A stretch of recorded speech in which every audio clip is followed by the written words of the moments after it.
morning, dahil weekend na, so nag-restock lang kami ng ilang peraso mga gulay. Pag uwi nga namin, gising na rin itong bunso at naglalambing.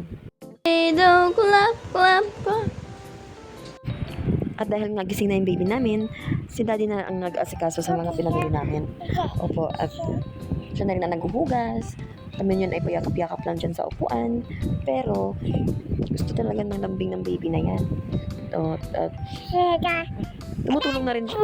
Tumutulong na rin siya ngayon mag-voice record or mag-voice over. Galit siya. Natutuwa kasi siya na nakikita yung sarili niya sa video. At yan nga ang mga pinamili namin. Good for 1 week. Minsan hindi maabot ng 1 week eh.